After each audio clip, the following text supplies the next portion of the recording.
upper জ্যেষ্ঠ নেতা তথা ৰাজ্যসভাৰ সাংসদ সঞ্জয় সিঙৰ হৈতে প্ৰতিদিন টাইমৰ আছুতীয়া সাক্ষাৎকাৰ অবৈধ খননৰ বাবে উজনিত মহাপ্ৰলয়ৰ সৃষ্টি হোৱাৰ অভিযোগ আপ নেতাগৰাকীৰ শিৱসাগৰৰ বিধায়ক অখিল গগৈক আজি সাক্ষাৎ কৰিব বুলি মন্তব্য সঞ্জয় সিঙৰ ৰাজ্য চৰকাৰে এটা সীমাৰ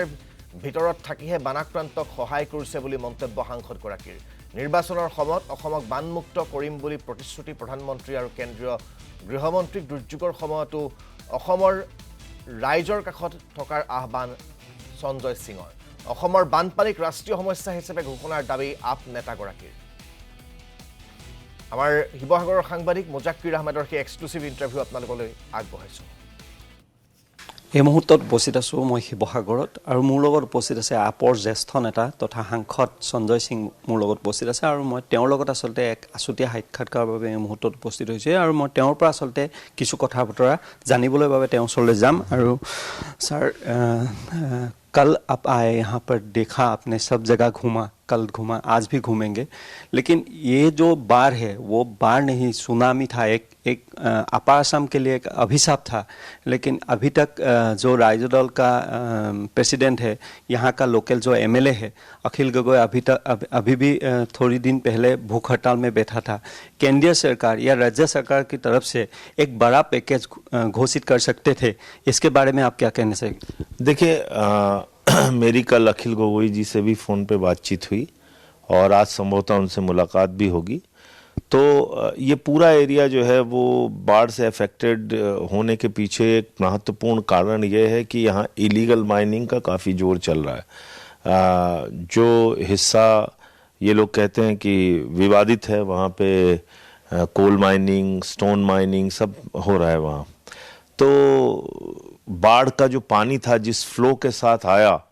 वो शायद रुक जाता वो शायद इतना इफेक्ट नहीं करता जितना कि उसने बर्बादी की बड़े पैमाने पर मैं कल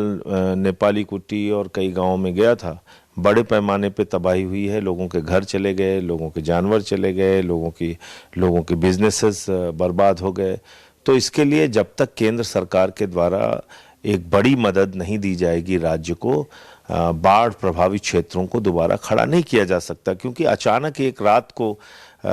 सब कुछ उनका ख़त्म हो गया मैं कई पीड़ित परिवारों से मिला जिनके यहाँ लोगों की जान भी गई है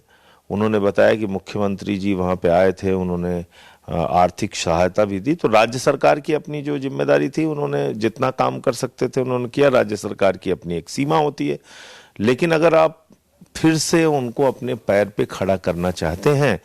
तो जब तक केंद्र सरकार के द्वारा एक बड़ा आर्थिक पैकेज नहीं दिया जाएगा ये संभव नहीं है और मैं प्रधानमंत्री जी और गृह मंत्री जी को याद दिलाना चाहता हूं कि आसाम के चुनाव के वक्त तो आप आते हैं बड़ी बड़ी बातें करते हैं आसाम को बाढ़ मुक्त कराने की बात करते हैं आप कहते हैं कि आप आसाम के लोगों के साथ खड़े हुए हैं लेकिन अब जब ये मुसीबत आई है तो आप एक बार भी नहीं दिखे तो मुसीबत के वक्त ही तो लोगों की पहचान होती है वैसे तो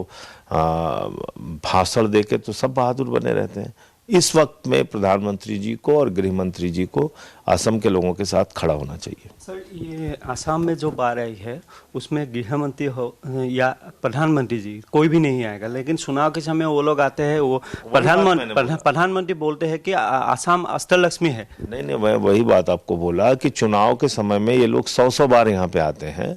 लेकिन जैसे ही आज ये मुसीबत आई है कोई नहीं आ रहा है इनका कोई